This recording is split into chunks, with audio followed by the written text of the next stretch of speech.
Hello students, एक बार फिर से हम आप लोगों के सामने ड्रिल का अगला topic part 5 countersinking counterboring part facing लेके आए हैं। इसमें हम इसके बारे में आज जानेंगे। चलिए पढ़ते हैं काउंटर सिंकिंग के बारे में। काउंटर सिंकिंग क्या है? इस विधि में पहले से किए हुए होल का मुंह तिरछा बनाने की क्रिया को काउंटर सिंकिंग कहते हैं।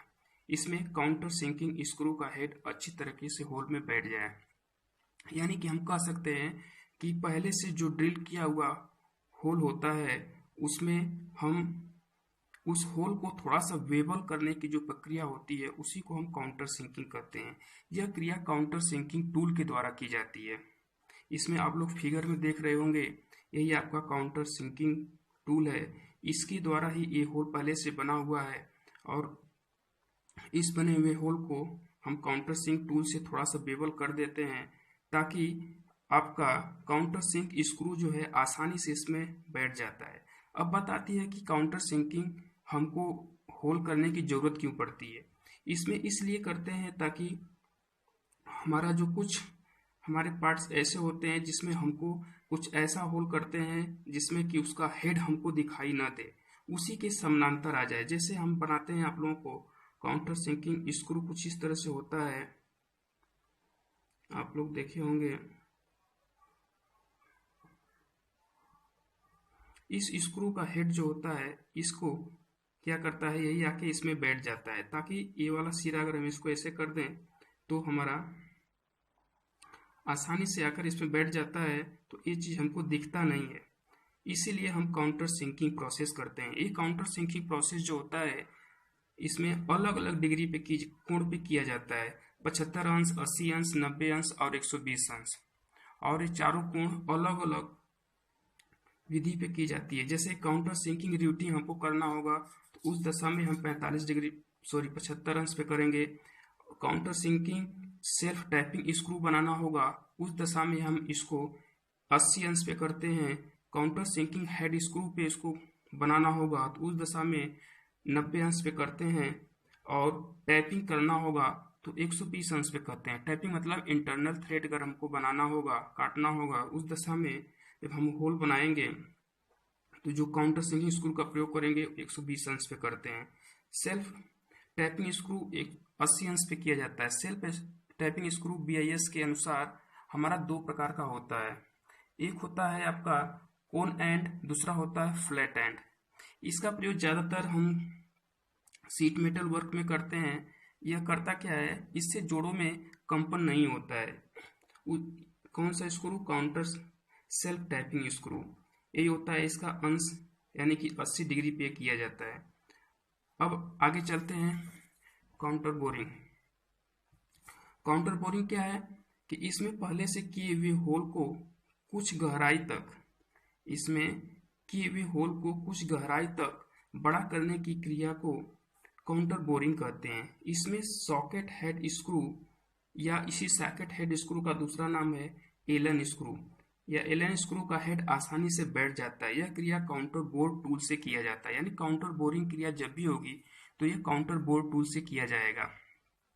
यानी कि हम साफ तौर पे कह सकते हैं कि काउंटर बोरिंग क्रिया हम क्यों करते हैं, क्योंकि अब आप लोग देख रहे हैं ये होल पहले से बना हुआ है। इसमें हम ये आपका काउंटर बोरिंग टूल है, काउंटर बोरिंग टूल। इसी के द्वारा यानी होल है इसको थोड़ा सा बढ़ाने का जो क्रिया होती है, यानी पहले से किए हुए होल को थोड़ा सा बढ़ाने की क्रिया को हम काउंटर बोरिंग कहते हैं। ताकि ये क्रिया क्यों की जाती है, ताकि हमारा सेट सॉकेट हेड स्क्रू का जो हेड है वो आसानी से इसमें बैठ सके। आप लोग जानते हैं कि सॉकेट हेड स्क्रू को हम एलन स्क्रू के नाम से भी जानते हैं, एलन स्क्रू, और इसका जो हेड है आसानी से इसमें बैठ जाता है। इसीलिए हम काउंटर बोरिंग क्रिया आसानी से कर लेते हैं।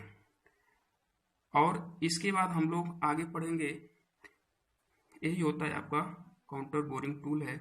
इसके बाद हम लोग आगे पढ़ेंगे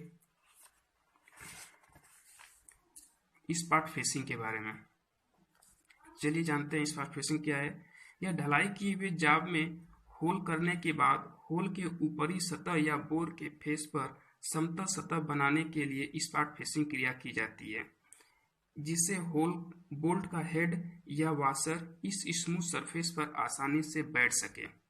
यानी कि हम कह सकते हैं कि जो ऊपरी सतह होती है उसको थोड़ा सा समतल बनाया जाता है, यानी किसी भी जाब के ऊपरी सतह को थोड़ा समतल बनाया जाता है ताकि वाशर वगैरह उसमें जाके आसानी से बैठ जाए। और हम क्या कर लेते हैं, इसके लिए स्पार्ट फेसिंग क्रिया कर लेते हैं। इसके लिए हम थोड़ा सा तुलना करेंगे। आखिर काउंटर सिंक बोरिंग जो है और काउंटर सिंकिंग कुछ इस तरह से लग रहा है, एक जैसा लग रहा है, लेकिन आपको हम बता दें कि काउंटर बोरिंग, ये आपका काउंटर बोरिंग है, ये जी बना हुआ है, काउंटर बोरिंग बना हुआ है। काउंटर बोरिंग में आपकी गहराई ज़्यादा होती है, यह है स्पार्ट फेसिंग है, और स्पार्ट फेसिंग में आपकी गहराई कम होती है। इसको स्पार्ट फेसिंग क्रिया हम इसलिए करते हैं ताकि वाशर को हम इसमें आसानी से बैठा सकें, और ये जो होगा आपका पूरा समतल बन जाए, समतल एक सतह बन जाती है, जिसके लिए हमको स्पार्ट फेसिंग करने की आवश्यकता पड़ती है।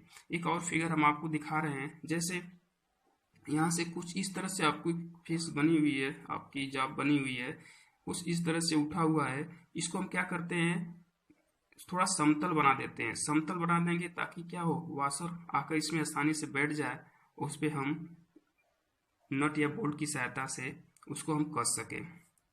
यह क्रिया स्पार्ट फेसिंग टूल से करते हैं या फ्लाई कटर से की जाती है, यानी स्पार्ट फेसिंग क्रिया फ्लाई कटर से या स्पार्ट फेसिंग टूल से की जाती है। थोड़ा सा इसको हम और समझाने को कोशिश करते हैं। जैसे मान लीजिए आपका कुछ इस तरह से बना हुआ है, आपका जाब है, और यहाँ पे होल बना हुआ है। अब यहाँ पे होल बना हुआ है, अब इस पे हम जब भी नट या बोल्ट का प्रयोग करेंगे तो वो सीधे बैठेगा नहीं, क्योंकि यहाँ पे एक कर्व बना हुआ है। अब क्या करते हैं, स्पार्ट फेसिंग एक टूल यहाँ पे स्पार्ट फेसिंग टूल से स्पार्ट फेसिंग एक क्रिया कर देते हैं ताकि ये वाला भाग आसानी से ऐसे बैठ जाता है, और हम आसानी से यहाँ पे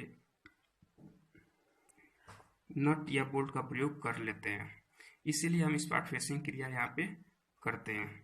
चलिए आगे बढ़ते हैं, थोड़ा सा हम जान लेते हैं चेम्फरिंग के बारे में कि चेम्फरिंग क्या होता है। चेम्फरिंग किसी जाब के एज को वेवल करने की क्रिया को चेम्फरिंग कहते हैं, यानी किसी भी शाफ्ट है उसके एज को थोड़ा सा वेवल करने की जो प्रक्रिया होती है उसी को हम चेम्फरिंग कहते हैं। अब फिर चेम्फरिंग क्रिया कैसे की जाती है, जैसे मान लीजिए आपका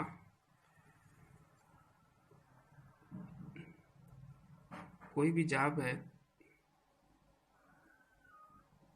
इसको हम थोड़ा सा चेम्फर कर दिए। कोई जाब है, इसको मान लीजिए इस पर हमको टैपिंग क्रिया डाई से चूड़ी काटना है, यानी एक्सटर्नल थ्रेड काटना है, बाहरी थ्रेड काटना है, तो हमको थोड़ा सा चेम्फरिंग करने की आवश्यकता होती है।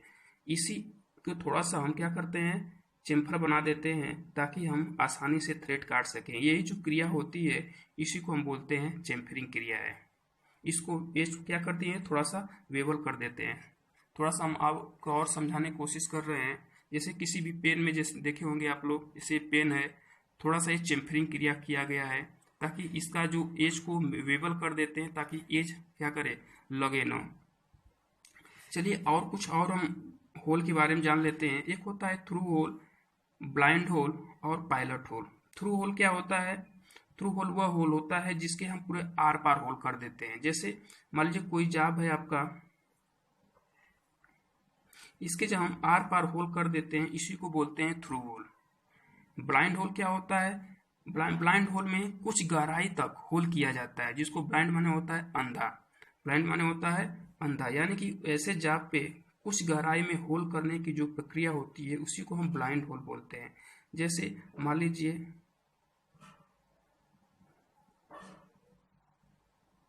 ये जाब है, इस पे हमने होल किया है, होल किए हैं तो कुछ गहराई तक होल किए हैं, पूरा नहीं किए हैं, ड्रिल हमारा यहीं तक आया हुआ है, और इसी को हम बोलेंगे ये ब्लाइंड होल बनाया गया है, हम जिसको बोलेंगे अंधा होल।